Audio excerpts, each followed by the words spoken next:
ரிஷப் ஷெட்டி இந்த பேர் சொன்னால் தெரியாதவங்க யாருமே இருக்க முடியாது சினிமா வட்டாரத்தில். ஏன்னா காந்தாரா அப்படின்ற ஒரு படத்தை வந்து ஒரு மிகப்பெரிய ஒரு படைப்பாக நம்ம கண்ணு முன்னாடி கொடுத்தாரு அவர். அண்ட் பார்ட் 1 பார்த்ததுக்கப்புறம் பார்ட் 2 எப்போ வரும் அப்படின்ற எதிர்பார்ப்பு ரசிகர் மத்தியில் பயங்கரமாக இருந்துச்சு.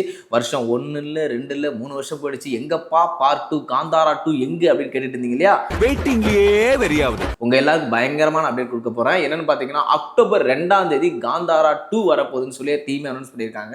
காரணம்னு கேட்டிங்கன்னா ஒரு சூப்பராக வந்து எல்லாரோட ப்ராஜெக்ட் அந்த படத்துடைய படப்பிடிப்பு வேலைகள் எல்லாத்தையும் முடிச்சிட்டாங்களாம்.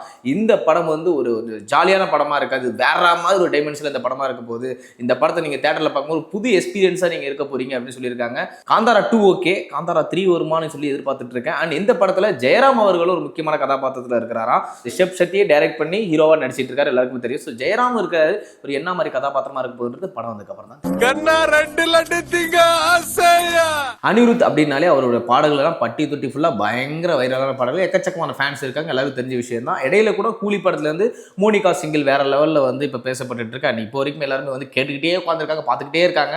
அந்த அளவுக்கு ஒரு சூப்பரான பாட்டை கொடுத்துட்டு இருக்காரு நம்ம அனிருத் அவர்கள். ஸோ அடுத்தது வந்து பவர் ஹவுஸ், அதாவது கூலி படத்துல பவர் ஹவுஸ் சிங்கிள் வந்து பாத்தீங்கன்னா 22ஆம் தேதி வந்து ஹைதராபாத்ல அவருடைய மியூசிக் கான்சர்ட் இருக்கு. ஸோ அதுல வந்து நைட் 9:30 வந்து ரிலீஸ் பண்ண போறதா சொல்லியிருந்தாங்க.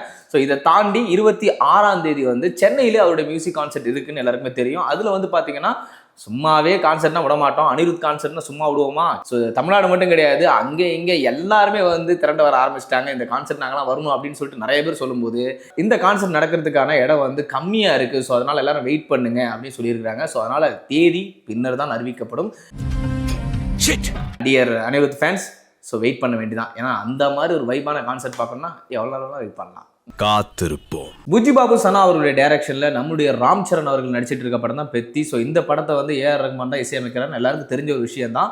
இந்த படத்துக்கான எதிர்பார்ப்பு ரசிகர் மத்தியில் பயங்கரமா இருக்கு. ஏன்னா ராம் சரண் என்ன நடிச்சாலும் பயங்கர சூப்பரா இருக்குப்பா, ஹிட்டா இருக்குமேப்பா அப்படின்னு சொல்லி எல்லாரும் காத்துக்கிட்டு இருப்போம். அண்ட் சமீபத்தில் கூட நிறைய படங்கள் பார்த்துட்டு தான் வரும். பட் இந்த பெத்திக்கான எதிர்பார்ப்பு ரொம்ப பெருசாகவே இருந்துகிட்டு இருக்கு. ஏன்னா கிரிக்கெட்டை மையமாக வச்சு இந்த படத்தை எடுத்துக்கிட்டு இருக்காங்க.